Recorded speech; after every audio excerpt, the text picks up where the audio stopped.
Muito boa noite a todos, estamos começando mais um Café Seguro, podcast de segurança da informação da WSS, e eu sou o Pedro, host desse podcast e consultor da WSS, e hoje nós estamos aqui em um momento, eu diria até extra-oficial, talvez, aqui estamos gravando numa tarde, e retornando aqui aos primórdios do Café Seguro, porque estamos fazendo um episódio gravado, mas nós vamos entrar em mais detalhes aqui por que está acontecendo, todo mundo já soube disso também na semana passada, mas antes de mais nada, por favor, Benhur, meu caro amigo, apresente-se para os ouvintes.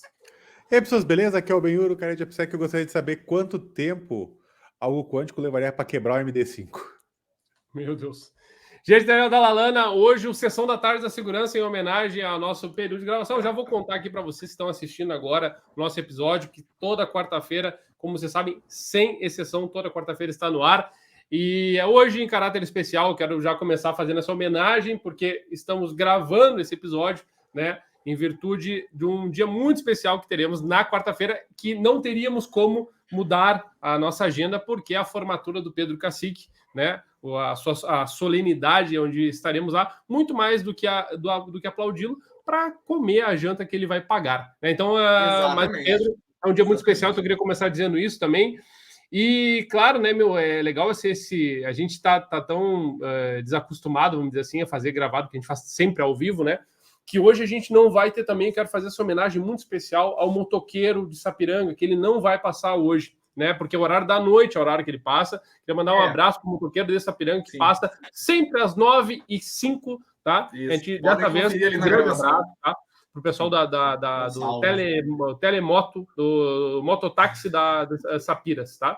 Mas brincadeiras à parte, estamos aqui, senhoras e senhores, mais uma quarta-feira, né, que vocês estão vendo, e aqui, em nome da WSS Security, esta empresa que conduz as operações de segurança da informação para outras empresas que precisam e também para os nossos, em conjunto com os nossos parceiros das áreas de tecnologia e segurança. Ou seja, estamos circulando nos mais diversos ambientes e a nossa missão, o nosso dever aqui neste momento aqui do Café Seguro, nada mais é do que transmitir um pouco dos nossos pensamentos, dos nossos ideais e compartilhar aquilo que valorizamos de melhor, né? Que temos, que é escutar pessoas que recebemos toda quarta-feira, quando temos convidados ou quando filosofamos coisas, eu, Benhur e Pedro e Benhur, mais uma vez, como eu já disse incessantemente aqui, né? 177 episódios, muito obrigado pelo tempo de vocês, que consigamos ter muito tempo juntos ainda e nessas histórias que construímos. Então, eu queria começar falando isso também, porque, Pedro, isso aqui é para quem acompanha a gente, para vocês aqui que estão comigo, para nós três, para os nossos convidados, para as pessoas que querem saber mais sobre segurança, para decisores, decisoras, mas também, Pedro, para todo mundo que fortalece o nosso podcast, acompanha. Isso tudo só é possível por causa dessas pessoas e dos nossos parceiros, né, Pedro? Exatamente. Fortalecendo e acompanhando esse episódio 177 de hoje, nós temos a Qualys com a sua nova solução Total Cloud 2.0, para vocês que estão procurando por uma solução de gestão de vulnerabilidades nos ambientes de nuvem, que todo mundo está usando hoje em dia, nuvem para tudo que é lado. Precisamos de uma solução para a gestão de vulnerabilidades. E, então, por favor, não deixem de falar com os Eduardos da Qualys. A direção já deixou os e-mails aqui deles na descrição e no chat, futuramente acontecerá, para vocês poderem entrar em contato com os Eduardos, falar sobre o Total Cloud 2.0 da Qualys. E quem está junto com a gente também é a Simulate, que é a plataforma SaaS, que oferece uma avaliação baseada em inteligência de ameaças com o framework do MITRE ATT&CK, que possibilita a criação de cenários de ataque avançados para times de Red Team e de Purple Team, e ele é projetado para empresas que necessitam desse trabalho customizado, direcionado, com uma maior eficiência dentro de suas campanhas e que estão também prontas aí para enfrentar um cenário de ameaças que a gente sabe que está em constante evolução. E também nos acompanha hoje a Politécnica PUC-RS. Um abraço para os amigos da Politécnica do Rio Grande do Sul. E vocês já sabem, é hora de fazer acontecer, faz PUC-RS. A famosa PUCRS. Inclusive, eu vou trazer para a tela, tá? A nossa convidada do dia de hoje, Cíntia Velar. Senhoras e senhores, por favor, rufem os tambores, palmas para nós. Palmas que ela merece. Palmas. Inclusive, a Cíntia, eu vou dar um spoiler antes dela se apresentar. Cíntia, vou deixar para que tu se apresente. Fala tudo que tu quiser falar, o espaço é teu, seja bem-vinda, ótimo te ter aqui. Mas eu já vou dar um spoiler, Pedro, já que tu falou da PUCRS, da PUCRIS, a nossa querida PUCRIS aqui do Rio Grande do Sul, nós temos também a PUC, obviamente, essa gigantesca instituição em outros estados, e a Cíntia, deixa eu dar esse spoiler, ela faz parte da PUC Minas Gerais, né? Mas, Cíntia, o espaço é teu, se apresenta para quem não te conhece ainda. Vai, o espaço é teu. Conta um pouquinho sobre ti para a gente poder começar esse papo. Boa. É verdade esse bilhete. Aqui a gente costuma falar que somos filhos da PUC, né? Filhos da PUC, exatamente. Então, bom, eu sou Cíntia, eu trabalho com segurança há um tempinho aí já, 9 anos. Hoje trabalho com EPSEC, já fui coleguinha do Benhur. E desde o ano passado eu comecei um doutorado, e então resolvemos falar de quântica, né, no doutorado. Por quê? Porque a gente não tem muita sarna, né, para coçar, e aí a gente vai procurar onde tem. Então eu comecei aí uma jornada de estudo para conhecer um pouquinho mais sobre computação quântica e como que interfere, né? Como que fica a nossa vida com relação à segurança, não só a segurança, mas como um todo de computação, né? Porque é um conceito completamente diferente. Mas a gente, em segurança, a gente fica extremamente preocupado. O Benhur brincou de quanto tempo leva para quebrar o MD5 na quântica. Eu acho que é mais rápido do que você piscar o olho. Então, e aí tu se aventurou, então assim, não satisfeita em trabalhar com o EPSEC, né? Que nós temos o nosso carinha de EPSEC aqui, já adicionou mais uma feature aí, né? Mais um módulo aí para se complicar com isso. E aí, o Benhur e Pedro, eu vou me permitir fazer a primeira pergunta, e Cíntia, porque é claro, né? Não tem como a gente começar qualquer assunto aqui. A gente já recebeu o Rafael, que falou um pouco sobre esse tema, mas eu quero te perguntar, contextualiza um pouco, né? É possível contextualizar um pouco sobre a computação quântica aqui para quem está nos ouvindo? Do que nós estamos falando essencialmente para a gente poder começar esse papo? Todo mundo está ouvindo agora, tá? Do que estamos falando agora, né? Porque é um termo que, né? Ele é banal no sentido de todo mundo já ouviu, mas ninguém sabe explicar o que é. O desafio está contigo, tá? Começou o desafio. Sim, é complicado.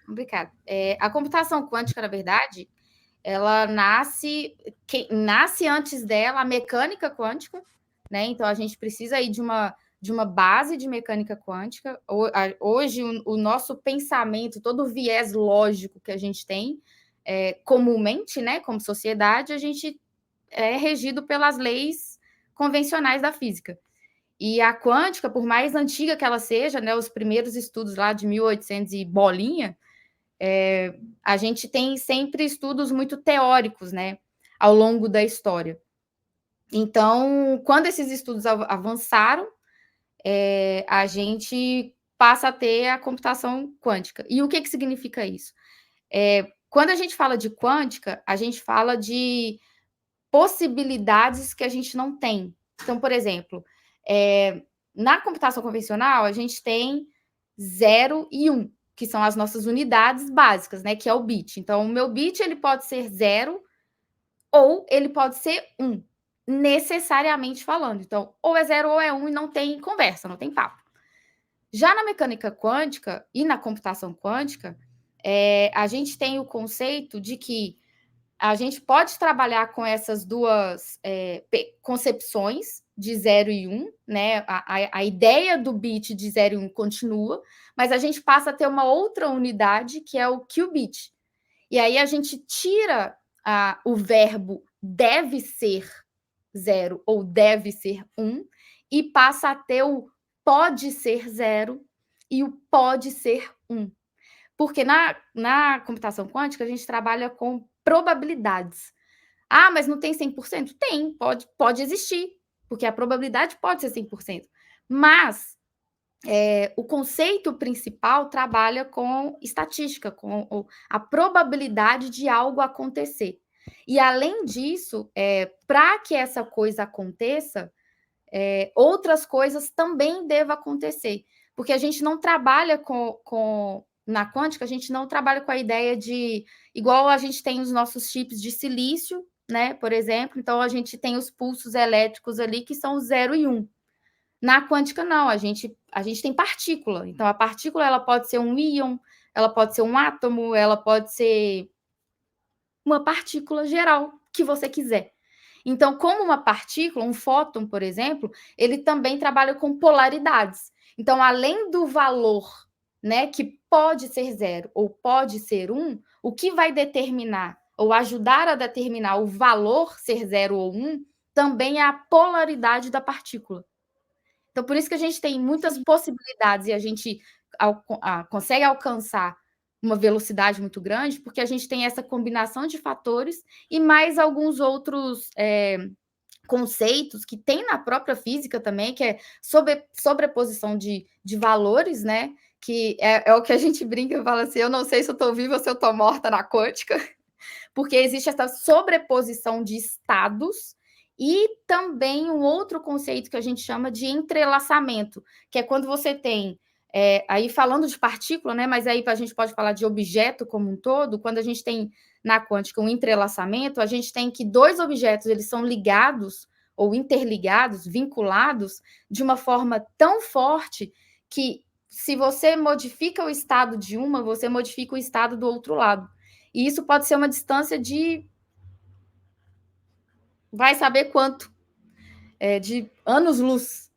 Então, esse entrelaçamento, essa dependência dos objetos também é de extrema importância, não só na computação quântica, mas na mecânica quântica. Porque, no final das contas, a gente, como computação, só usa o conceito para aplicar dentro da computação, né? Tá bom de açúcar, não? Acho que resumi um pouco. Eu quero saber se todo mundo que é da área de AppSec Benhur tem essa capacidade de explicar bem ou são só vocês dois mesmo? Não, uma coisa é saber explicar bem, porque a gente passa todo dia com olá, eu sou o Joãozinho e vou te explicar o SQL Injection. Né? A gente passa bastante tempo dessa forma, desculpa aí se eu ofendi alguém. Só que a outra questão é que assim te explicou muito bem. Só me faltou o ensino fundamental em física para entender boa parte do que ela explicou. Eu me lembrei que eu matei essa aula. Mas é o problema meu, tá? É o problema meu. Mas aí, né? E aí, completando um pouco sua pergunta também, aonde que a gente está, né? Aqui, conversando. Pô, e a segurança, né? Negócio tudo muito rápido. E aí, a gente vai ficar inseguro? A gente vai ficar desprotegido? Acabou a segurança no mundo? A gente não vai poder garantir mais nada? E aí, já dando um spoiler, né, do bate-papo, da mesma forma que a gente tem recursos, né, de ataque na nossa vida normal, né, que a gente vive hoje, a gente também tem formas de defesa. A quântica é a mesma coisa. A gente já tem pontos de atenção, né, pontos vulneráveis, vamos dizer assim, mas também a gente já tem soluções, né? Então, é a mesma coisa, gente. Se a gente fica aqui como segurança, correndo atrás do rabo, a gente vai ficar a mesma coisa na quântica. Nada mudou. Eu achei legal que ela fala, nós aqui vivemos nosso mundo normal. O normal é isso aqui, o normal é o 0 e 1. Eu acho muito massa, né? Bota a lona, vira circo, né? Fecha o muro. Cerca. Né? A gente sabe como funciona o nosso grupinho aqui, né? Cíntia, uma coisa que eu queria te perguntar é que muitas pessoas que escutam o termo quântico, eles banalizam muito, né? Como a gente banalizava muito a inteligência artificial também há uns tempos atrás, né? Sim. Então, aí depois veio a ideia do coach quântico, que virou piada assim, né? Mas para as pessoas saberem que quando a gente fala o termo quântico, a gente não está falando de algo que ficou num livro de história, né? A gente está tentando trazer para a realidade. E já existem, imagino, casos onde isso está sendo estudado, materializado bastante a fundo, né? Tu conseguiria trazer para a gente um pouquinho do que tem sido feito no mundo, o que existe no mundo já com relação ao estudo de computação quântica, né? Porque a gente só vê algumas matérias de que existem players grandes investindo nisso, mas o que está sendo feito no mundo, né? Com relação a isso. Ótimo. Pra vocês terem ideia, o primeiro algoritmo quântico, nem estou falando de computador, de computação, aí já superamos essa etapa. O primeiro algoritmo quântico, ele é de 1992. A gente está falando aí de 32 anos, né? Pedro nem era nascido. É verdade. Exato. Então, o primeiro algoritmo quântico, ele é de 92. A gente teve... Aí você fala assim, nossa, mas mais de 30 anos, né? Já era para ter nossos computadores tudo quântico aqui, né? Mas não, porque por uma série de coisas que aí a gente vai falando depois. Mas o que está sendo feito hoje, né? Hoje a gente tem grandes players, e aí eu falo grandes mesmo, da indústria assim, de computação, Microsoft, IBM, a galera desse naipe aí, Cisco e etc. Não temos patrocínio, fica aí a dica. Essa galera já tem estudos já há anos. A gente consegue, inclusive, criar cadastro lá e você usar recursos quânticos deles. Já tem máquinas quânticas dessa galera e eles têm trabalhado bastante nisso. Harvard, agora eu não lembro se foi ano passado, ano atrasado, não sei.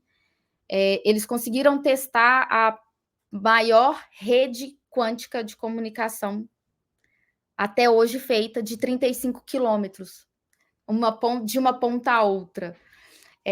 A gente tem estudos sendo feitos em laboratório ainda, né? Pesquisas sendo feitas no setor bancário também. Não vou citar nomes, porque a gente não tem patrocínio. A gente tem empresas também de aviação trabalhando com quântica no projeto de aeronaves. Então, a gente já tem setores da própria indústria, do próprio mercado, olhando para isso. E aí as pessoas vão falar, mas todo mundo tem lá um computador quântico? Não necessariamente. A quântica, eu costumo interpretar da seguinte forma. A gente tem uma forma de pensar hoje, né, com a nossa física convencional. E a quântica, ela traz uma visão com essa questão, né, não determinística, né, e usando muito o princípio de incerteza, ela traz novas possibilidades de pensamento. Então, às vezes, a gente pode não ter um hardware quântico, mas a gente pode pensar em soluções de forma quântica, porque, literalmente, é um viés de pensamento diferente. Então, sim, é possível a gente começar esse tipo de pesquisa. E tem já também pesquisas voltadas para segurança. Hoje a gente já é possível ter criptografia quântica. A gente ainda tem um gap de transmissão quântica por questões físicas, né? Porque os nossos cabos de rede ainda não transmitem fóton. Mas a gente consegue, por exemplo, gerar chaves criptográficas quânticas e de uma ponta, né, de uma ponta para outra, transmitir essas chaves para uma fibra ótica, por exemplo, para ser interpretada do outro lado. Então, existe uma série de frentes de pesquisa e de aplicações de quântica.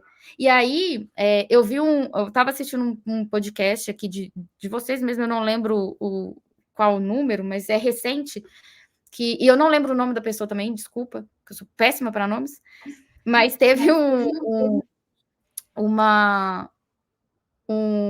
episódio que vocês fizeram sobre IA, e quem veio foi um cara do capítulo da UASP.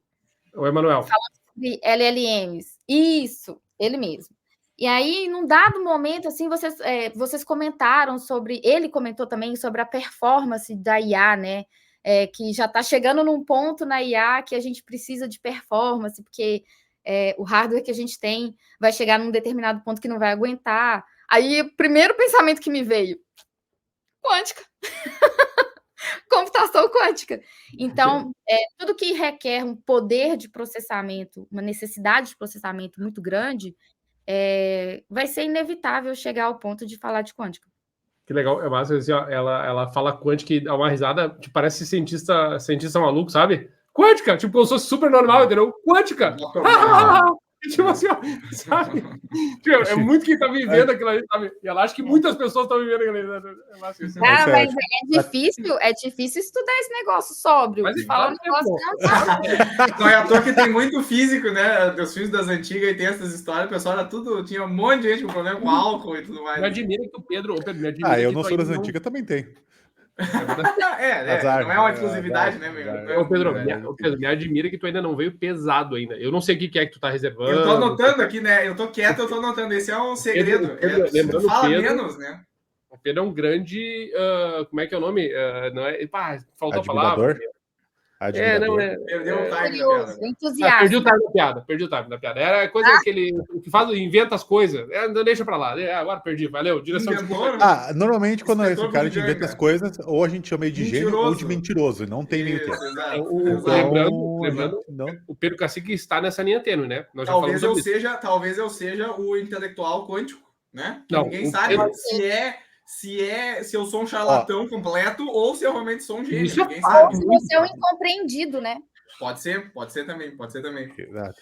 Ah, Isso não, tá aí uma forma muito elegante de ofender uma pessoa. Então, Olha, essa é uma meu boa. Deus do céu, que sacada. Isso é muito legal. Meu, cara, tu é muito bom, mas assim, ou tu é um gênio ou tu é um charlatão. Isso Exato. É uma boa forma. então, eu posso começar a falar pro meu gerente que eu contratei um profissional quântico, né? Então, tem dias que a gente vai demitir, tem dias que a gente não vai demitir, né? Ele vai trabalhar, ele não vai trabalhar. O Benhur vai pioneirar a primeira CLT quântica. Ela tá sempre ela tá sempre num estado meio indeciso. Então, mas assim, agora uma questão que tu comentou, né? Tu comentou alguns pontos importantes que eu acho que ficou bem claro no final, né? Que quais os problemas, né? Aquele esquema, o porquê que a gente precisa da criptografia quântica. Tu comentou, né, sobre o poder computacional, né? A gente tá falando de ser capaz de fazer mais, e claro, dependendo aí, imagino, né? Sou completamente zero nesse tema, mas imagino que a gente vai ter uma escala, em teoria, menor de hardware, com uma quantidade exponencialmente maior de capacidade de processamento, né? Para poder também justificar os custos de pesquisa e desenvolvimento para chegar nesse ponto. No detalhe a gente está precisando fazer mais com o que a gente já tem, e o conhecimento natural que a gente tem hoje já não serve mais, então a gente precisa reinventar, né? Mas também tu trouxe lá no começo e tu trouxe agora no final um ponto da questão sobre, que nem, por exemplo, a criptografia, né? Como tu comentou no começo que a gente já tem vulnerabilidades, já tem defesas, agora você comentou sobre a criptografia, né? Quais são os riscos associados ao desenvolvimento e implementação da criptografia quântica na tua visão, quando a gente tange aí, por exemplo, ao mundo da cibersegurança, né? Se puder explicar um pouquinho de quais são os principais riscos assim que isso traz. A da criptografia a gente chegou a pincelar, já imagino o que é, mas acho que vale a pena para as pessoas entenderem o porquê que ter criptografia quântica é extremamente importante, que risco a gente corre por não tê-la, né? Sim. A criptografia quântica, ela vai trabalhar nos conceitos, né, ali da computação quântica, da mecânica quântica, etc. E hoje a gente, um dos melhores algoritmos de criptografia que a gente tem é o RSA, o AES, enfim.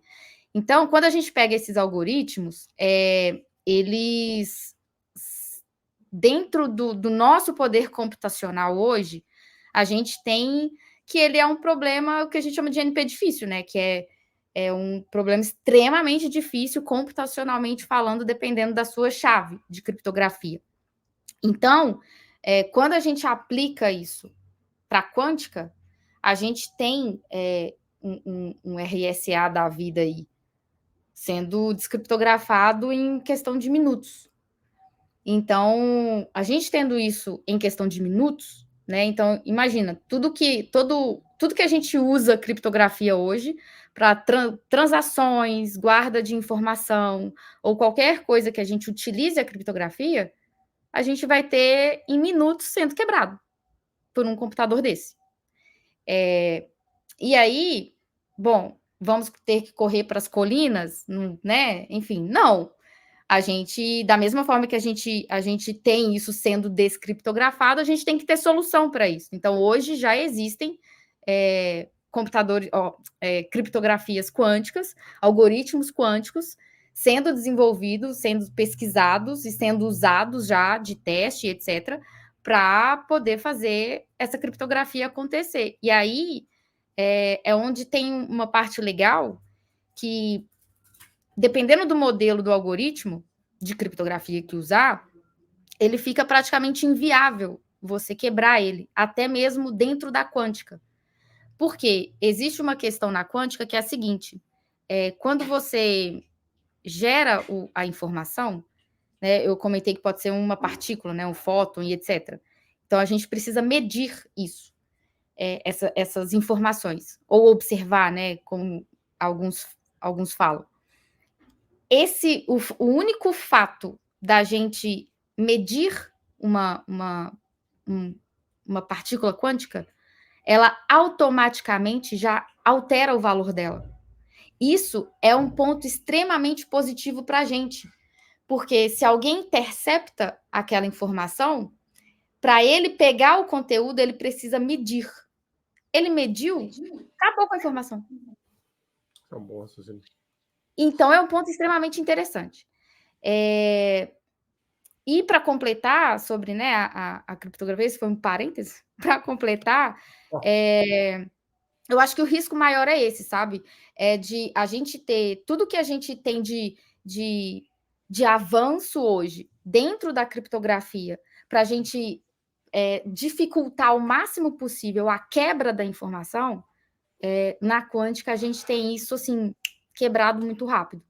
E aí, consequentemente, a gente começa a pensar privacidade, acabou segurança e todas essas ideias. Putz, sabe, Albert, posso só fazer um adendo rapidinho, depois eu volto para ti, só porque ela falou sobre um tema e eu quero compartilhar uma coisa que eu achei muito legal, que às vezes distancia muito a ciência da computação do que a gente vive no mercado da computação.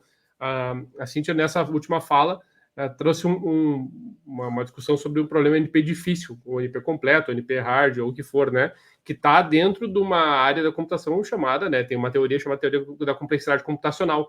E aí acho que não vou entrar no mérito do que é a discussão, mas tem uma coisa que é muito legal que ajuda a elucidar essa fala, que quando a gente fala de classes de complexidade, nós temos basicamente, se não me engano são 3, mas tem 2 que me vem à cabeça rápido agora de explicar. Que quando a gente fala do tipo do problema que a gente quer resolver, e a gente fala do modelo de computação que ele está tratando. Então, por exemplo, se a gente está falando de quântica, a gente está falando de um modelo de computação, sabe? Então, a máquina de Turing quântica, por exemplo, quando a gente fala, né? Então, quando a gente fala de modelo, e quando a gente fala de tipo de problema, aí é problema de contagem, problema de aleatoriedade, enfim, acho que é legal porque, para quem tiver curiosidade, pesquise sobre isso, pesquise sobre teoria da complexidade computacional, que ou a complexidade de algoritmos, enfim, né? Que é muito bonito para quem gosta, para os nerdolas de plantão, é muito bonito para quem curte, né? Mas achei legal porque ela falou, tipo assim, o NP é difícil como se fosse assim, tá, pegar uma bala ali no bar, né? Tudo certo, não é? Mas é bem legal. Enfim, desculpa, vai lá. Desculpa, gente, mas é isso aí. Até se então, pelo que tu está comentando, né? Até para o público aqui que também é mais jovem na segurança aqui também, a gente está falando de se eu tenho um algoritmo para fazer hashing de senha e guardar no banco, isso vai ser quebrado em minutos, ou seja, aquela sensação de eu estou protegido porque eu encriptei tudo que eu hashei tudo com Bcrypt, com Argon, isso aí vai ser quebrado, esse hashing vai ser quebrado em minutos, né? Outra questão, HTTPS talvez seja quebrado em minutos, né? Então, botando toda a internet abaixo, né? Do que a gente conhece, né? Hoje. Outra questão que agora afeta bastante, né? Algoritmos de criptografia de criptomoedas, né? Porque Também. lembrando, para quem não trabalha com criptomoedas ou quem não conhece nada de blockchain ou coisa assim, tudo que te garante o acesso às suas criptomoedas é uma chave privada, que hoje utilizam alguns algoritmos de criptografia muito similares ao que a gente usa na computação tradicional. Ou seja, um computador quântico poderia quebrar essa chave que dá acesso às criptomoedas também uma velocidade similar, né? Então a gente está falando que isso apresenta um risco, dependendo aí dos aficionados, não só para a nossa infraestrutura, né? Por isso que não sai, se existe computador quântico, por que isso não sai a rodo sendo vendido na lojas Colombo, por exemplo, né? Na Renner, ou qualquer outra coisa assim, né? Porque ele apresenta um risco à infraestrutura global e também a uma parte de economia global, na qual a gente está falando hoje, de criptomoedas, né? Então a gente está falando de, ok, tudo que você achava que era só seu, agora não é mais só seu, em minutos pode ser quebrado. Isso aí. E hoje a gente tem algoritmos de criptografia que já podem ser usados, inclusive.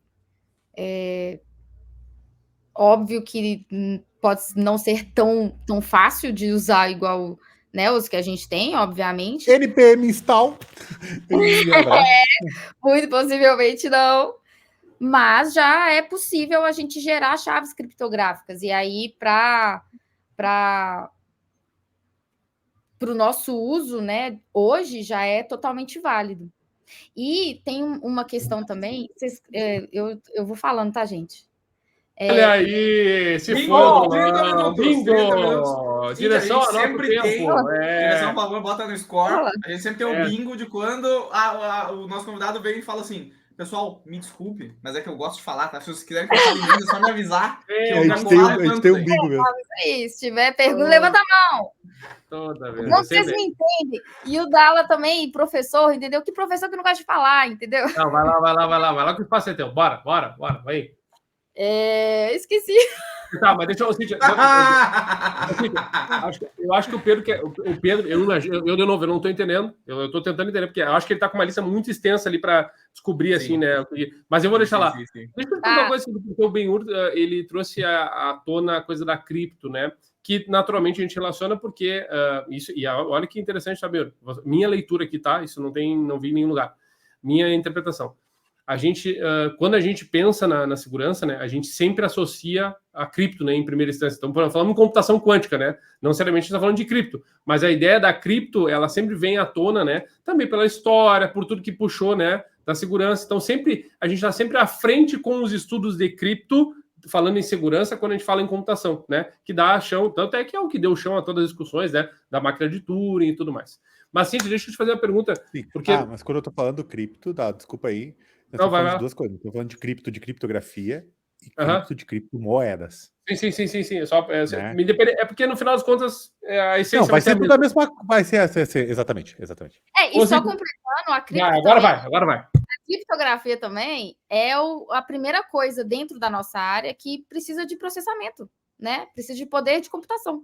Então, Fato. Todos aqueles que criptografaram seus backups com uma chave assimétrica de curvas elípticas e precisou fazer um restore, sabe o que isso significa. Sabe o que significa. Cíntia, deixa eu te perguntar uma coisa só de curiosidade. A gente falou... manda aí. Lá vem. A gente não tem costume de receber... eu não sei quantas pessoas de Minas Gerais participaram conosco, mas o sotaque é bem diferente. Assim como o nosso, né? Eu acho que umas 3, 4. Eu acho que ele dizia... Não, mas, Cíntia, deixa eu te perguntar uma coisa. Tu falou sobre deixa uma curiosidade. O que está tratando o teu estudo científico, a tua tese de doutorado? O que está tratando dentro da computação quântica especificamente? Né? Porque a gente falou sobre o que é a computação quântica, mas o que tu está propondo a tratar ainda, né? Nessa altura do campeonato? Qual que é a tua ideia? A gente não tem uma linha ainda, um objetivo muito bem traçado, mas a gente quer trabalhar porque a gente está falando de criptografia, e aí a gente quer trabalhar no resto. E aí? E o resto? E é nisso que a gente quer focar. Criptografia, se você pesquisar artigo científico, tem aos montes. Mas e o resto da segurança? Como que eu vou encarar numa realidade em que a quântica coexiste com a computação convencional? Como que eu vou tratar os meus ataques cibernéticos? Como que vai ser isso? Eu vou conseguir ter... a gente vai chegar ao nível de ter esse tipo de ataque, um ataque que vem, né, de um modelo quântico? Como que eu vou me defender para isso? Então, a minha tese, a gente quer seguir nessa linha. Não que criptografia não seja importante, tá? Pelo contrário, é extremamente importante, é o que está começando toda essa discussão, mas a gente quer olhar outro viés de segurança. Tá, mas beleza, e o resto? Ninguém tá falando do resto? Como assim? Entendi, é mais nesse sentido, nessa linha. Ainda em construção. Em construção. Em construção, entendi. Porque é um tema muito complexo até de entender. Então, esses entendimentos de mecânica quântica, infelizmente, a gente não consegue pegar a computação quântica do zero e seguir nela, igual a gente faz hoje. A gente precisa de conceitos de mecânica quântica, porque muda assim, completamente de tudo, assim, de funcionamento de tudo. Perfeito. Eu não consigo entender um qubit sem entender a mecânica quântica por trás. Então, por isso. Mas, Pedrão, é hora de brilhar. Tá mutado. Na hora de brilhar, se mutou. Eu apertei o botão e ele não desmutou. Tá, e aí é aquela coisa. Inclusive, quero lembrar... o microfone quântico. Já que estamos falando do... Assim, ó, eu entendo que é difícil de detectar, Pedro, porque ele acende uma luz, Sim, que ele brilha, né? Desse Exato. tamanho, E eu sou cego, não consigo ver daí. Isso, eu entendi. Eu preciso contar só pegando esse gancho do Pedro, 15 segundos para contar a história de bastidores. Ariel Hill, meu coorientando, que eu estou coorientando o mestrado dele, que ontem apresentou o seu seminário de andamento, ele, você sabe, ele já esteve aqui conosco, ele é o top 30 Hack the Box players, não sei o que e tal. E ele, na banca dele, ele diz o seguinte, que ele não estava conseguindo colocar o número de slides no PowerPoint. E aí me pegou... Ariel, eu queria deixar esse abraço para ti, cara. O cara que já invadiu alguma aplicação, algum sistema na sua vida, o número de slides do PowerPoint estava... Mas isso é aquele meme assim do professor, assim, pós-doc, não sei o quê, não sei quantos artigos publicar, não sei o quê, aí segurando assim, ó, o peso, o projetor não liga. Exatamente a mesma coisa. Vai, Pedro, brilha, meu. Agora é o teu momento. Não, seguinte, eu tenho várias, assim, ó, eu tenho o papel, né? Eu sou uma pessoa que gosta do papel, aqui eu sempre anoto as coisas aqui no papel. Eu tenho algumas perguntas, tá? Mas vocês podem ver que eu fiquei quieto um pouco justamente por isso, porque eu tava destilando aqui as perguntas, né? Mas a primeira coisa que eu queria entender, eu já tinha chegado em algum contato, assim, muito superficial com esse assunto até agora, né? Na parte de computação quântica, mas agora tu explicou a forma como isso é aplicado dentro da computação de uma forma que me deixou um pouco curioso em um ângulo aqui que eu queria explorar contigo, talvez tu consiga me ajudar nessa questão. A parte que nem estava comentando antes, que se utiliza partículas para fazer esse tipo de processamento e não mais aquele conceito tradicional de bit, né? Tendo a parte de 0 ou 1 lá dentro, está segurando a carga elétrica ou não, né? Beleza. Por exemplo, se usa, que nem tu comentou, um fóton para fazer isso, né? E aí, ao mesmo tempo, também tu comentasse nesse momento, faz alguns minutos atrás, que, na realidade, a gente usa bastante o aparato conceitual da quântica para construir esse tipo de arquitetura, mas ficou para mim entendido que ela não necessariamente é no frigir dos ovos, ela não usa das propriedades quânticas da matéria para operar. Aí eu fiquei em dúvida se, nesse caso, por exemplo, a gente usa realmente fótons e que vão ter uma quantidade de estados não determinada, que a gente vai poder usar esses estados, digamos que a gente, enfim, por algum motivo decida que 4 estados é melhor para usar agora, e a gente realmente usa 4 estados do fóton para fazer isso, a gente de algum jeito manipula esse fóton lá para poder fazer esse armazenamento ou transmissão de informação por esses estados do fóton, ou se é realmente um aparato conceitual só e a gente consegue fazer dentro de uma arquitetura convencional de computação. Não, existe mesmo. Existe o computador quântico mesmo que faz isso. Hoje a gente já tem, igual desses grandes players aí, né, que eu tenho o nome, já existem computadores quânticos reais, que trabalham com os fótons ou íons, ou que partícula que seja, que fazem esse processamento já. Então, não é óbvio, existe ambientes simulados que a gente pode brincar, óbvio, mas já existe, na realidade, esses computadores, sim. E aí uma estrutura completamente diferente do que a gente está acostumado, né? Porque, primeiro que existe a questão de como a gente trabalha com essas partículas, então existe a questão de temperatura, então a questão de estrutura, então a estrutura é completamente diferente, né? Essas partículas, elas sofrem a polarização, então elas têm, né, esses estados, né, que são polarizados e etc. Então, a máquina, até você bate o olho nela, parece uma coisa meio futurista, mas existe já, fisicamente falando, já existe ali funcionando.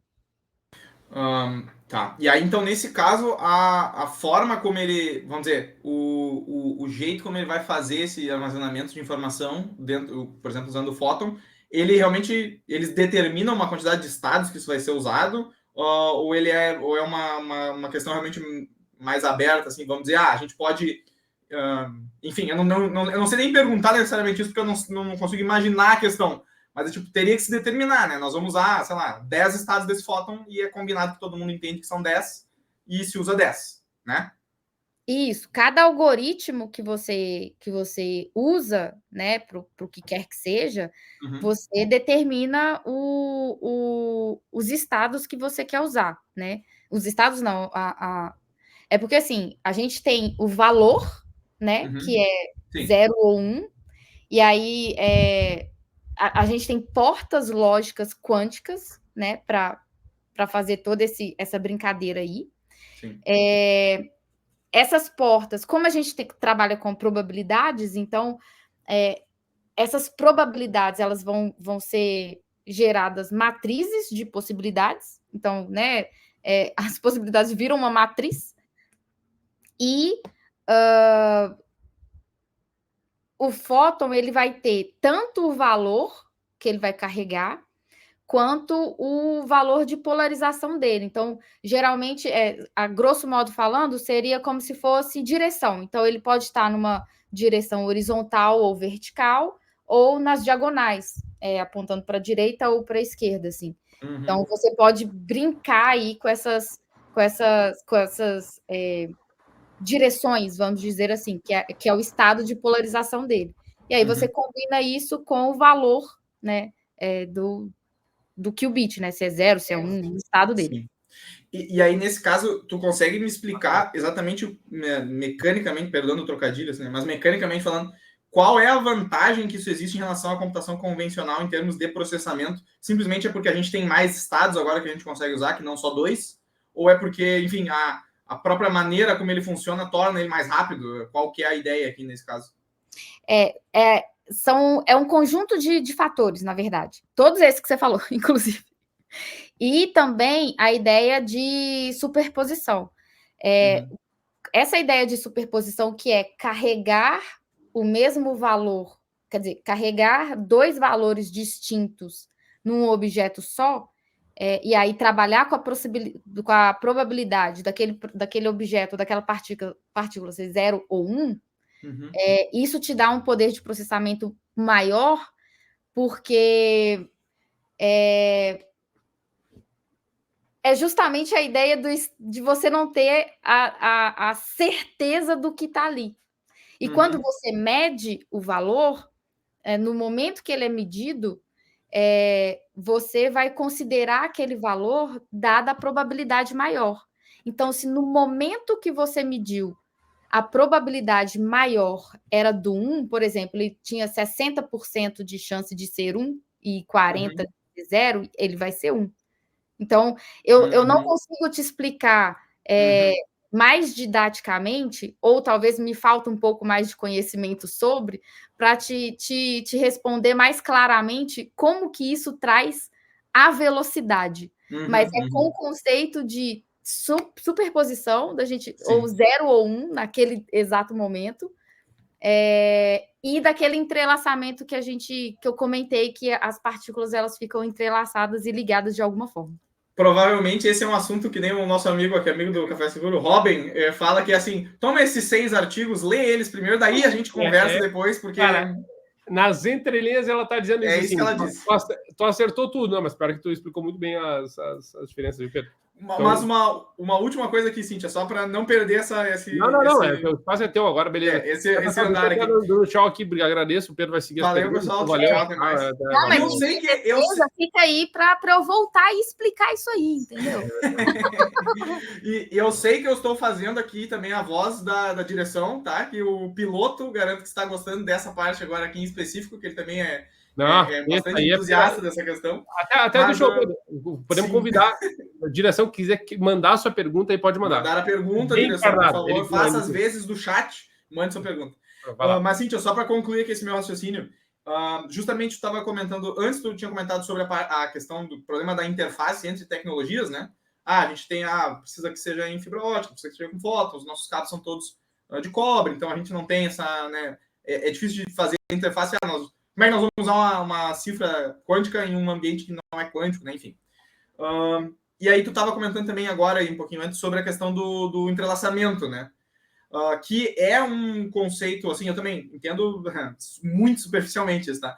Mas é um conceito que o pessoal estava muito empolgado por 2 motivos, né? Aí eu queria saber como que está o estado disso atualmente, assim, dessa questão do estudo em cima do entrelaçamento quântico.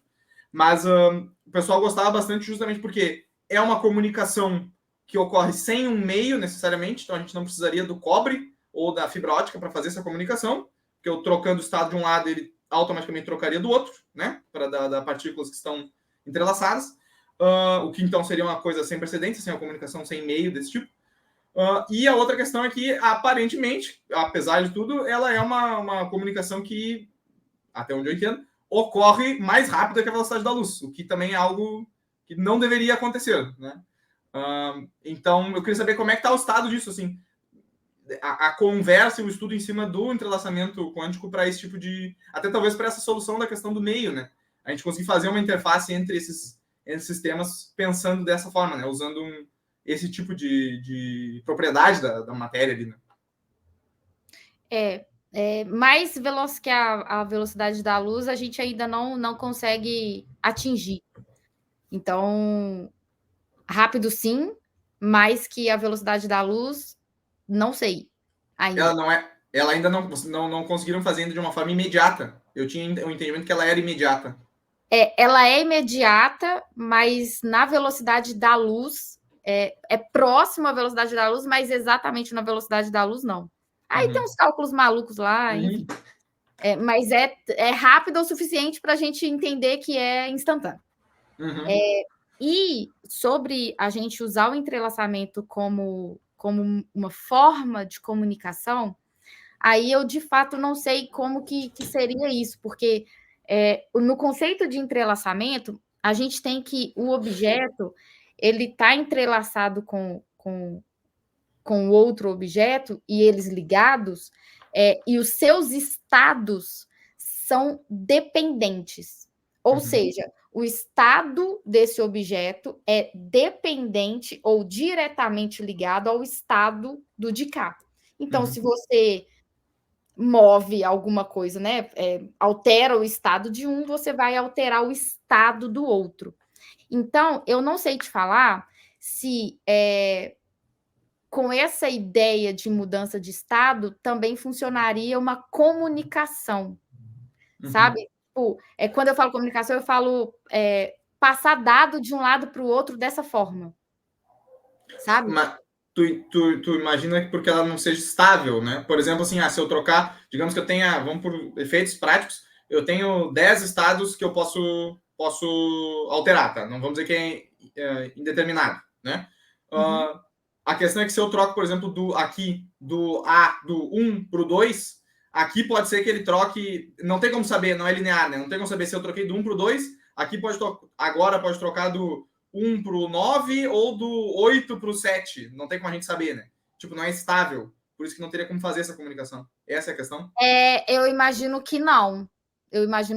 Porque aí você vai ter que medir a partícula e aí você vai alterar o estado dela na medição. Também acho que não. Dando meus 50 centavos. É aquela assim, né? Não defendo a minha opinião, eu só digo... É que acho que a leitura que tu está trazendo é que não adianta a gente tem que dar uma extrapolada na ideia de funcionamento, que de novo, também tem uma questão cultural, a gente está vendo de um jeito de funcionar, então as suas perguntas vão nesse efeito comparativo de como é que a computação funciona no geral, né? Então, vem um pouquinho da base da sustentação da pergunta, vem aqui, né? Eu acho que é legal isso aí. É interessante, eu gosto dessa linha, sabe? Até porque a gente tocou em vários temas aí, como, por exemplo, né, em termos de velocidade, né? Porque quando a gente fala que algo é instantâneo, né? Nós estamos automaticamente comparando com a capacidade e o tempo de reação, né? Então, por exemplo, se algo é instantâneo, em teoria eu não teria reação, né? Eu não teria tempo de reação. Porque se eu tenho tempo de ter reação, eu tenho algo entre o início da ação e a conclusão da ação. Logo, ele não seria instantâneo, né? Então a gente começa a entrar em algumas coisas que daí eu concordo com o que a gente falou no começo do episódio sobre a quantidade de bebida alcoólica que seria necessária para continuar essa discussão. Cara, e é muito tri, né? Porque parece normal tu falando dele, a reação. Normal, entendeu? Nossa, normal, na tua cabeça é normal. O conceito de instantâneo é você não ter um intervalo, né? Então esse é o conceito instantâneo. E aí eu tenho o que a gente consegue do tipo assim, o tempo de reação é suficiente para que eu tome a reação ou não? Não, então ele é instantâneo. Né? Então, aí, só que isso está em diversas características diferentes, né? Em ambientes diferentes, com um número diferente relacionado a isso, né? E outra questão é, eu fico me imaginando como que seria um firewall quântico se eu não posso inspecionar o elemento, porque eu mudo as suas características, né? Então... Tá vendo que dá para ser seguro na quântica? Não é só de vulnerabilidade que se vive o mundo. O funcionamento de tudo tem que mudar, né? No final das contas. E você tocou num ponto interessante. Eu não sei se você já concluiu, mas você me fez lembrar de uma outra. Ficou no ar, né? Vai lá, vai. Não, é que meu conhecimimento sobre isso vai até eu fazer a pergunta. Não tenho resposta. É muito bom que o nosso conhecimento sobre isso já nos rendeu 50 minutos de episódio. Isso é muito bom, né? Profundidade para falar. Você tocou num ponto que existe uma preocupação entre, né, estudos e etc., que é o pós-quântico. O que é o pós-quântico? A gente eu não vejo pesquisa falando que o mundo simplesmente vai virar, né, de convencional para quântico. Aí a gente vai viver a vida de forma quântica. Não vi isso em nenhum lugar. Se tiver, aí eu desafio as pessoas a mandarem para a gente, porque eu quero ver. Mas existem as teorias, né, as pesquisas, que falam que as coisas vão coexistir. Porque, afinal de contas, vai ter coisas que não vão ser aplicadas à quântica e vai seguir a vida normal, e vão ter coisas que vão ser aplicadas à quântica. Então, existe uma preocupação na pesquisa, né, por pesquisadores, etc., que é esse mundo pós-quântico, que é, beleza, a quântica está funcionando, está tudo certo, está todo mundo coexistindo aqui, ó. E agora? Como que a gente vai lidar? E aí, pensando em segurança, tá? Como a gente vai lidar com ataques que são quânticos e ataques que não são quânticos? Aí a gente vai ter isso em tudo. Então, isso, o que eles chamam de pós-quântica, né? Que é depois que a gente entendeu, está funcionando, estamos usando a quântica, o pós é isso, é a coexistência de tudo, né? Então, a gente vai ter que viver com os dois. E aí? E, sabe? Essa é a preocupação, porque não tem muitas respostas ainda para isso, para essa coexistência. É um bom ponto, né? Porque o que acontece? O que acontece de um possível cyberataque que começa em um ambiente quântico, mas ele precisa interagir com o ambiente convencional? Exatamente. Né? Porque a defesa, o ambiente convencional seria incapaz de lidar com com um ataque dessa magnitude, digamos assim, né? Ou dessas características. Então, nesse... Sim, dá. Não, vai. Porque nós estamos vivendo algo semelhante agora, né? Com a integração de LLMs entre ambiente LLM e ambiente fora de LLM, né? Porque hoje a gente tem um ambiente que recebe uma série de instruções, passa por uma rede neural, toma as suas decisões, que muitas vezes a gente não tem capacidade para definir por onde se tomou essa decisão, e ao final, dentro de um jogo, ele precisa muitas vezes ter um agent ou algo assim que vai sair dentro do ecossistema da LLM para consultar alguma informação externa. Ou vai se conectar a um banco de dados para fazer uma busca, ou vai fazer um request numa API para buscar uma informação, ou vai ler um arquivo, ou vai interagir com o sistema. Só que perceba que é um mundo que está tomando as suas próprias dimensões, decisões e execuções para ir até um outro e depois retornar, né? Então a gente está vivendo algo similar, que tem sido um desafio gigante, né? Porque justamente a gente não sabe todos os caminhos, a gente não consegue saber o que pode sair dessa integração. E aí a gente acaba tendo que colocar um monte de salvaguardas, não só na entrada, mas nas saídas, no perímetro entre uma tecnologia e outra. Né? Porque daí a gente não precisa mais se proteger do atacante só. A gente tem que se proteger da integração incorreta do próprio mecanismo, que pode ser utilizada como um meio do atacante. Então a gente tem que se proteger das próprias tecnologias. Acho isso interessante. Enquanto eu estava falando aqui, eu estava pesquisando aqui, vocês estavam me olhando aqui, estava pesquisando porque eu lembro que a gente, como eu mencionei, tive um episódio, eu não lembro qual que é o episódio de direção, faço favor do Rafael, que a gente fala sobre computação quântica também. Na verdade, a gente fala sobre cyberguerra, cyber warfare, né?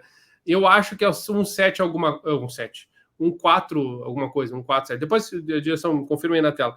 Mas eu estava procurando o link porque ele me convidou para um workshop que ele ministrou numa conferência, e aí sim, inclusive, talvez seja legal, seja útil para alguma coisa, tá? Até achei o link que ele chamará no chat privado aqui que temos. Ele estava me explicando que esse workshop é sobre o impacto da computação quântica, né, nas operações, no sentido de como é que isso muda a estrutura tecnológica disso e como é que essa mudança da estrutura tecnológica impacta na cyberguerra. Então tá aí uma saída para que talvez seja legal. O Rafa é um episódio bom, inclusive ele fala isso. Foi uma loucura aquele episódio. Terminamos com o Pedro e ele falando de filosofia loucamente. Né? Foi pesado, né? Aquele foi um dos episódios que mais teve incidências de nerdolagens entre o convidado e eu. Ali foi violenta a coisa. O da Cíntia tá no top. O trecho inicial tá no top. A gente chega nesse tipo de assunto, assim, e aí começa a vir, assim, né? Começa a sair de mim essa curiosidade, assim. E aí, ainda mais nesse caso específico, eu tento representar também a direção aqui. Faz com que fique mais ainda Mas a gente gosta disso, né, Pedro? Inclusive, Pedro, antes de tu fazer qualquer tipo de anúncio, eu já trouxe essa menção, esse link. Você sabe que está vindo. E eu, inclusive, queria convidar quem está assistindo nosso podcast, ouvindo nosso podcast, que deixe a sua dúvida ou qualquer resenha que vocês queiram perguntar para a Cíntia, porque a gente não se compromete a nada. A Cíntia vai acessar o canal do YouTube e ficar vendo as perguntas. Vai responder manualmente cada comentário. Não, mas brincadeiras à parte, nos manda para nós, escreve para nós as dúvidas que vocês tenham. Aquilo que a gente conseguir responder, a gente vai responder. Se a gente não souber, a gente vai atrás, porque é assim que funciona a vida, né, na computação e da ciência, né, Cíntia? Então, tem esse ponto. E aí, a minha última, antes do soar dos sinos aqui, né, porque eu sei que o Pedro vai fazer algum anúncio, eu quero te perguntar, Cíntia, uma coisa que a gente não perguntou antes, mas da onde que veio esse teu interesse, né, por esse tema? A gente não perguntou isso, né? E pela risada veio de uma história muito curiosa, né? Porque não é comum, né? Não é comum, né? Então, de onde que surgiu isso? Já tem no teu grupo, tem pesquisas anteriores? Foi alguma coisa que promoveu? O que é? Da onde vem? O meu orientador, ele já tem um grupo de pesquisa de computação quântica. E aí ele sabe que eu trabalho com segurança, enfim. Então, ele tem um grupo voltado muito para arquiteturas de alto desempenho, paralelismo e etc. Então, ele já tem, ele tem essa vivência, né, de alta performance de processamento. E eu tenho a bagagem de cyber, né? Então, a gente juntou o útil ao agradável. A Quântica já vem falando dessas questões de segurança há um tempo, né? Muito do que a gente falou de criptografia e etc. E aí como o Henrique, meu orientador maravilhoso, ele vai assistir, eu espero que ele assista. Aí ele teve a ideia de juntar os dois assuntos, para dizer, o que você acha e tal? Já tenho um grupo de pesquisa, já tenho alunos ali de graduação, de mestrado, já fazendo algumas coisas e tal. Ele teve um aluno de graduação que fez um algoritmo de criptografia quântica. Então, aí a gente uniu as forças no final das contas. Aí foi isso. É o Henrique Cota? O Henrique Cota, de Freitas. Eu estava vendo ali que, inclusive, ele trabalha muito, trabalhou tem várias publicações em conjunto com o Navô, né? Isso mesmo, o Navô é o orientador dele. Felipe Navô, para quem não é aqui do RS, né? O Felipe Navô estava presente na minha avaliação, na minha banca, né? Foi um dos momentos assim pesados de avaliação. Mas é um cara muito fera, muito para quem não, Felipe Navô, né? Fica a menção também. Mas, Pedrão, é isso, tá? Tô satisfeito com a minha parte, tá legal? Queria falar alguma coisa? Eu não tô entendendo. Tá olhando assim, tá? E aí, tá? Vai fazer uma reza? O que é? Vamos, cara. Então, nós vamos fazer aqui agora, então, todo mundo aqui 1 minuto de silêncio aqui pelo término do episódio. Nada a ver. Mas, pessoal, é o seguinte, ó, como eu sempre digo, né? Assim, tudo que é bom, um dia tem que acabar, né? E, infelizmente, nós estamos chegando nos finalmente do nosso episódio aqui da especial, episódio gravado, episódio extra-oficial do Café Seguro aqui, mas que estará disponível, como sempre, na quarta-feira ali para todo o deleite da população brasileira e talvez algumas outras pessoas que ainda falam em português, mas que não estejam no Brasil. Ô, Pedro, antes de passar a palavra para o Ben-Hur e para a Cintia, finalmente, deixa eu te fazer uma pergunta também, quebrar o protocolo. Esse episódio ele vai ao ar amanhã às 9 horas, né? O que nós estamos gravando na terça-feira, já mencionei, como vocês falaram, é gravado. Sim. Às 9 horas, o que o senhor estará fazendo? Às 9 horas, eu acho que eu estarei aguardando aí do meu nome ser chamado. Às 9 horas, talvez. Estaria aguardando o nome ser chamado para pegar para fazer a assinatura lá, fazer o juramento e fazer toda a coisa às 9 horas, tem que ser feito ali, para pegar o título. Eu acho que é isso, às 9 horas. Então, se isso for verdade, eu, Ben-Hur, Hector e Thiago nos comprometemos a estar no YouTube acompanhando quem estiver escrevendo nos comentários. Olha isso aí. A gente não quer ver se for uma brincadeira, não é verdade. Eu achei que tu ia dizer, não, a gente se compromete a fazer uma live, tentar pegar assim com o Zoom o Pedro lá chegando no palco. Isso também. Pode ser também uma ideia. Cara, a primeira pergunta do chat eu vou levantar no meio da plateia e vou berrar: Pedro, responde uma pergunta do chat. Esse é muito bom, né? Esse é muito bom. Olha, isso aí. O que eu já vi em formatura, isso aí tá dentro do limite. Tá dentro do limite, tá perfeito. Aí se a pergunta foi: você tem uma cachorra chamada na bunda? Daí a gente começa. O pai responder, pai azar. Não, mas pessoal, é o seguinte, ó, antes da gente passar para a Cintia aqui para encerrar, fazer realmente o direcionamento dos finalmente. Ben-Hur, por favor, se tem algum comentário final, alguma pérola, alguma coisa que tu gostaria de deixar aqui para a posteridade? Cara, eu tava tomando as anotações aqui dos links que a gente fez aqui, mas antes de tudo, eu gostaria de primeiro agradecer a participação da Cintia. Fazia bastante tempo que a gente não se falava, né? A gente trabalhou aí um tempo junto, quase trabalhamos de novo junto, mas por outras questões aí a gente acabou. Dá nomes? Vamos dar nome. Não posso, né? Não posso. Deixa assim, um abraço, inclusive. Um abraço para ele. Exatamente. Né? Acabamos seguindo aí. E agradecer muito por ter trazido esse tema, né? E principalmente, Cintia, assim, por ter quebrado aquela coisa do místico, né? Então, que eu acho que tinha muito... que ainda é muito forte, né? Aquele esquema, né? O cara, tudo que a gente não entende muito bem, a gente acha que é magia, né? Ou a gente acha que é... E bem legal saber que tem uma pessoa dentro do Brasil que está estudando cibersegurança voltado para isso, né? Voltado para isso, né? Porque pelo menos a gente trabalha na mesma área, né? Normalmente eu vejo muito pouco sobre isso e a gente vê muito voltado à preocupação de criptografia, né? Verdade. Só que esse tema por si só, ele impacta o mundo todo, né? Se a gente for começar a ver aonde isso acaba trazendo risco para a gente, né? Por que computação quântica põe em risco tudo, né? A gente consegue entender um pouco também do por que a gente vai precisar não só de pessoas que habilitem isso para a gente consiga fazer mais com o mesmo poder computacional que a gente já está chegando num limite físico aí, né? Mas também que a gente precisa pensar em segurança mesmo em tecnologias emergentes, principalmente em tecnologias emergentes, né? Então, obrigado mais uma vez por disponibilizar esse tempinho aí com a gente.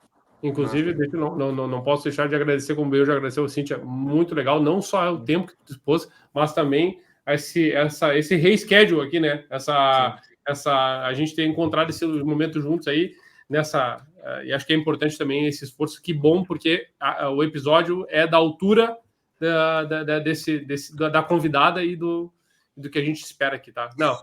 Eu não tô falando da altura literal, mas ela já fez a projeção. Mas muito bom estar aqui, tá? Muito, muito bom estar aqui. Acho que a gente vai ter mais papos pela frente.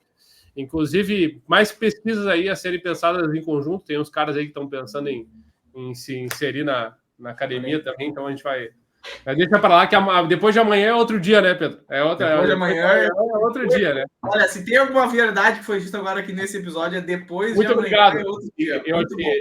É bem filosófico essa ideia, sim, claro. Sim. Cíntia, depois dessa pérola dela aqui, tem algum comentário final, alguma coisa que tu gostaria de marcar aqui no encerramento do nosso episódio? Sim. Primeiro, parabéns, Pedro, pela formatura amanhã. Muito bom. Bom, até que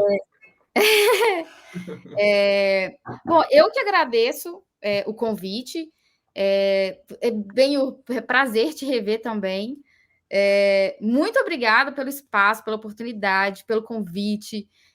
Eu sei que existem muitas mais perguntas do que respostas nesse mundo quântico, mas a gente vai quebrando pedrinhas aí todos os dias, e aí futuramente, se a gente quiser trazer, se vocês quiserem trazer o ponto de novo, com um pouco mais de evolução, a gente traz também, até mais enviesado para fora um pouco só de criptografia e trazer outros temas, né?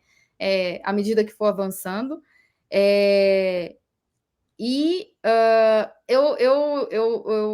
Eu sei que vocês têm um público jovem também, né? Muito grande. Então eu fico aqui com a responsabilidade de trazer esse tema para essa galera também, porque quântica é um negócio que não é para amanhã, né? A quântica ela vai demorar um tempo, então a gente precisa de pessoas pensando quanticamente, a gente precisa de pessoas estudando o tema, porque é uma coisa ainda que, por mais que esteja no início, igual eu comentei, já tem mais de 30 anos o primeiro algoritmo. Então, não vão demorar muito as coisas. E é interessante as pessoas já procurarem, né, quem se interessar, óbvio, procurarem um pouquinho de conceitos básicos de quântica para poder conseguir seguir aí no contexto de uma forma mais fácil. E eu e o Henrique, que é meu orientador, né, a gente vem construindo materiais que trazem esse tema com uma linguagem mais leve, sabe? Uma linguagem mais fácil, mais didática, porque uma grande dificuldade que a gente vê também na hora da pesquisa é a forma como ela é descrita para a gente ler. Porque para a gente leigo, a gente pega para ler um artigo, por exemplo, você já teve vezes de eu ter que ler o mesmo parágrafo umas 4 vezes. Eu pensei assim, gente, o que essa pessoa está falando? Então, a gente tentar trazer isso para um mundo mais didático, sabe? Eu acho que pode ajudar bastante. E agradeço o espaço de falar uma coisa tão maluca, né? Por enquanto. Mas me coloco à disposição, quem quiser mandar perguntas, né? Se vocês quiserem me mandar, vocês têm canais direto comigo, fiquem à vontade e a gente vai trocando ideia. Show de bola. Valeu. Então, pessoal, agradeço a atenção de todos aqui que estavam conosco, não, né? Mania de dizer que quando a gente está ao vivo.